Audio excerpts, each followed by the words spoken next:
జరిగిన వారాహి డిక్లరేషన్ సభలో deputy CM Pawan Kalyan కీలక వ్యాఖ్యలు చేశారు. ఏ మతానికి ఏ ధర్మానికి భంగం వాటిల్లినా ఒకేలా స్పందించే విధంగా లౌకికవాదాన్ని పాటించాలని పవన్ అన్నారు. సనాతన ధర్మ పరిరక్షణకు భంగం కలగజేసే చర్యలు అరికట్టడానికి తక్షణమే చట్టం తీసుకురావాలన్నారు. పవన్ వ్యాఖ్యలపై వరంగల్ అర్చకులు ఏమనుకుంటున్నారో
తిరుపతిలో జరిగిన వారాహి డిక్లరేషన్ సభలో డిప్యూటీ సీఎం పవన్ కళ్యాణ్ కీలక వ్యాఖ్యలు చేశారు.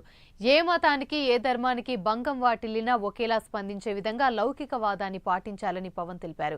సనాతన ధర్మ పరిరక్షణకు భంగం కలగజేసే చర్యలు అరికట్టడానికి తక్షణమే చట్టం తీసుకురావాలన్నారు.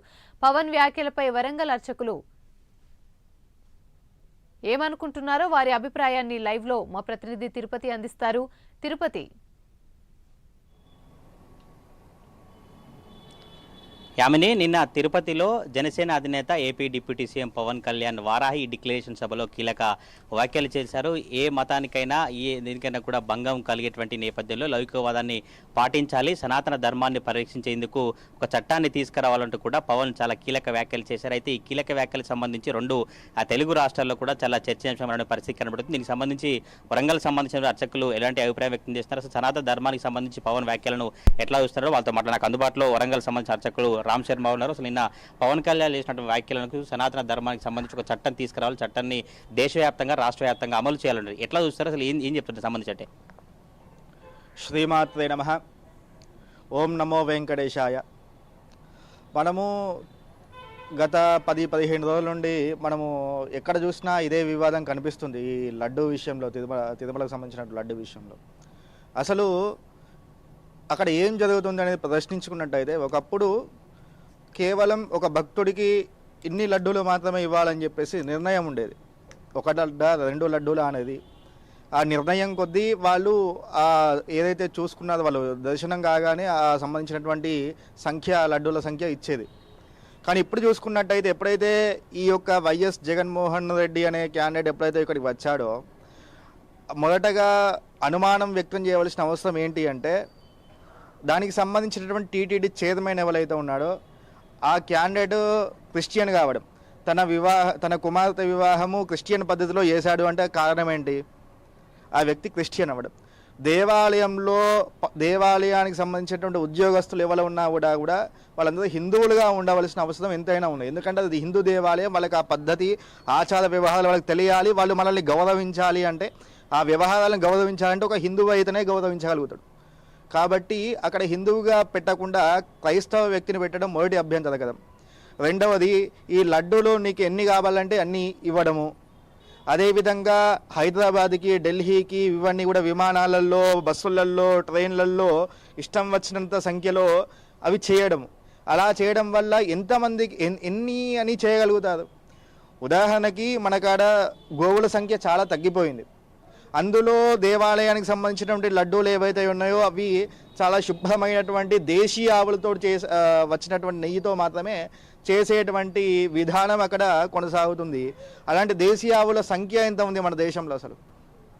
అలాంటి సందర్భంలో మాకు ఇష్టం వచ్చినంత మేము డిమాండ్ ప్రకారంగా మేము వసూలు తయారు చేస్తాము లడ్డూలు, ఎవరికైనా ఎంత సంఖ్యనైనా ఇవ్వవచ్చు అనే కాన్సెప్ట్ ఏదైతే ఉందో అది తప్పు. ఆ కాన్సెప్ట్ కారణంగా వాళ్ళకి కావలసినంత సామాగ్రిని ఇముడ్చుకోలేక నెయ్యిని తప్పించుకోవాల్సి వస్తుంది. కాబట్టి ఆ సిద్ధాంతాన్ని చేయబట్టి ఆ సిద్ధాంతం ఏదైతే ఉందో అది తప్పు. ఆ విధంగా కాకుండా లిమిటెడ్గా ఎంత అవసరమో అంతే, స్వామివారి ప్రసాదం కొంచెం దొరికినా కూడా మహద్భాగ్యమనే అనుకునేటువంటి వ్యవస్థను కల్పించాలి. రెండవది, మేము నందిని బ్రాండ్ నుండి తీసుకొచ్చామని చెప్పేసి చెప్పారు. వాస్తవానికి ఎప్పటి నుండో వాళ్ళకి అగ్రిమెంట్ ఉంది, 100 సంవత్సరాలకు సంబంధించిన లీడ్ ఏదో అగ్రిమెంట్ ఉంది.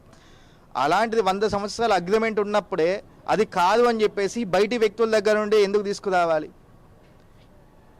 దీనివల్ల అనుమానం ఏర్పడుతుంది. మూడవది, దీన్ని రాజకీయ కోణంగా చేయవలసిన అవసరం ఎవరికీ లేదు. కానీ ఆయన ఒక సీఎం, చంద్రబాబు నాయుడు అనే ఒక క్యాండిడేట్ సీఎం, అక్కడ జరిగిన అవినీతిని బయటపెట్టవలసిన బాధ్యత ఆయనకున్నది కాబట్టి ఆయన చెప్పాడు. రాజకీయం చేయడం అనేది వాళ్ళ పర్సనల్గా ఏమనుకున్నా కూడా ఆయన చెప్పవలసిన బాధ్యత ఆయనది కాబట్టి ఆయన చెప్పాడు. లడ్డు వ్యవహారానికి సంబంధించి ఇట్లా చూస్తే AP deputy CM Pawan Kalyan నిన్న వారాహి డిక్లేరేషన్ సభలో చాలా కీలక వ్యాఖ్యలు చేసి సనాతన ధర్మానికి సంబంధించి ఒక పరిరక్షణ చట్టాన్ని తీసుకురావాలి, ఆ చట్టాన్ని దేశ రాష్ట్ర వ్యాప్తంగా అమలు చేయాలి. ఈ చట్టానికి సంబంధించి కావచ్చు ఎట్లా ఉంటుంది ఆ అర్చకులుగా మీరు అభిప్రాయం వ్యక్తం చేస్తారు? అవునండి, క్రిస్టియన్లకు సంబంధించినటువంటి చర్చిలు ఉన్నవి, మసీదులకు సంబంధించినటువంటి ఈ వాళ్ళకి ఒక వ్యవస్థ ఉన్నది. మసీదు నుండి ఎటువంటి ఆదాయం వచ్చినా కూడా వాళ్ళు మాత్రమే తీసుకుంటారు, ఆ మసీదుకు సంబంధించిన అభివృద్ధి పనుల కోసమే తీసుకుంటారు. ప్లస్ దానికి వక్ఫ్ బోర్డు అని చెప్పేసి సపరేట్గా ఒక బోర్డే ఉంది, ఏకంగా వక్ఫ్ బోర్డు ఉంది. దానికి సంబంధించినటువంటి మసీదు నుండి వచ్చే ఆదాయం ఏదైతే ఉందో మసీదు కోసం ఉపయోగిస్తున్నారు, చర్చి నుంచి వచ్చే ఆదాయం చర్చి అభివృద్ధి పనులకు ఉపయోగించుకుంటున్నారు, లేదంటే అందులో చేసే పాస్టర్లకు, దాంట్లో చేసే ఇమాంలకు, మసీదులో చేసే ఇమాంలకు ఆ వ్యవస్థను ఏర్పాటు చేస్తున్నారు. అయిపోయింది. మరి దేవాలయం నుండి వచ్చేటువంటి ఆదాయం ఏదైతే ఉందో దేవాదాయ శాఖ అని చెప్పేసి, ధర్మాదాయ శాఖ అని చెప్పేసి పెట్టుకొని మిగతా పనులకు ఎందుకు యూజ్ చేస్తున్నారు?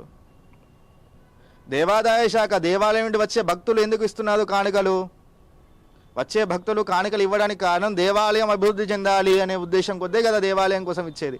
మిగతా విషయాలకు ఎందుకు వాడుకుంటున్నారు? సరే వాడుకున్నారు, ఆ వచ్చే ఆదాయం ఏదైతే ఉందో చాలా ధూపదీప నైవేద్యాలకు నోచుకోలేటువంటి దేవాలయాలు చాలా ఉన్నాయి దేశంలో, మన రాష్ట్రంలో కూడా చాలా ఉన్నాయి. అలాంటి దేవాలయాలకి వినియోగిస్తున్నారా? అది లేదు. దాన్ని ఆ ఆదాయం ఏదైతే ఉందో ఇతర మతాలకు సంబంధించినటువంటి వాళ్ళకి లబ్ధి చేకూర్చే విధంగా ఉపయోగిస్తున్నారు. హిందువులకి సంక్రాంతి వచ్చినా, దసరా వచ్చినా బస్సుల టికెట్ల రేట్లు పెంచుతారు, లేదు అంటే ట్రైన్ల టికెట్లు రేట్లు పెంచుతారు, మిగతా వాళ్ళకి సంబంధించినటువంటి అనేక విధమైనటువంటి రేట్లు ఏవైతే ఉండో అవి పెంచుతూ ఉంటారో అది మనము చూస్తూ ఉంటాం రెగ్యులర్ ప్రతి సంవత్సరం కూడా. అంటే ఒక వర్గం దగ్గర తీసుకొని అన్యాయంగా తీసుకొని ఇంకో వర్గానికి పెడుతున్నారు. మసీదులో ఈ ముస్లింలకైతేనేమో రంజాన్ తోఫాలని ఇస్తున్నారు, క్రిస్టియన్ క్రిస్మస్ అప్పుడు వాళ్ళకి సంబంధించినటువంటి అవి ఇస్తున్నారు. కానీ హిందువులకు ఏమి ఇస్తున్నారు? సంపాదించేది హిందువుల మీద, పెట్టేది వాళ్ళకి, పైగా లౌకిక రాజ్యం అని అంటాము. ఎక్కడ లౌకికమో కనిపిస్తుంది ఇది? కాబట్టి ఖచ్చితంగా హిందువులకు సనాతన బోర్డు ఏర్పాటు చేయాల్సిన అవకాశం ఖచ్చితంగా ఉన్నది.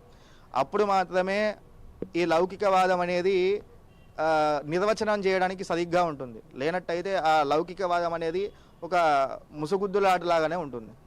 ఇది విషయం. ఇది వరంగల్ సంబంధించిన అర్చకుల అభిప్రాయం అయితే తప్పకుండా పవన్ కళ్యాణ్ వ్యాఖ్యలు చేసినటువంటి నేపథ్యంలో కావచ్చు, తప్పకుండా సనాతన ధర్మాన్ని కాపాడేందుకు ఒక బోర్డును ఏర్పాటు చేసి జాతీయ వ్యాప్తంగా కావచ్చు, రాష్ట్ర వ్యాప్తంగా కూడా ఈ సనాతన ధర్మ పరిరక్షణ కమిటీ సంబంధించిన బోర్డు ఏర్పాటు చేస్తేనే హిందువులకు కావచ్చు మిగతా వారికి అందరికీ కూడా ఒక లౌకికవాదాన్ని పాటించే విధంగా ఉంటుందంటూ కూడా వరంగల్ జిల్లాకు సంబంధించినటువంటి అర్చకులు చెప్పిన పరిస్థితి కనబడతా ఉంది. Yamini, right, thank you.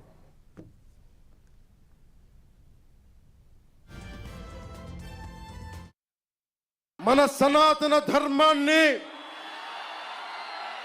మనం ఆరాధించుకుందాం. ఇస్లాం, క్రిస్టియన్, సిక్, బౌద్ధం మరియు అన్ని మతాలని గౌరవిద్దాం. మన సనాతన ధర్మం మీద దాడి జరిగినా,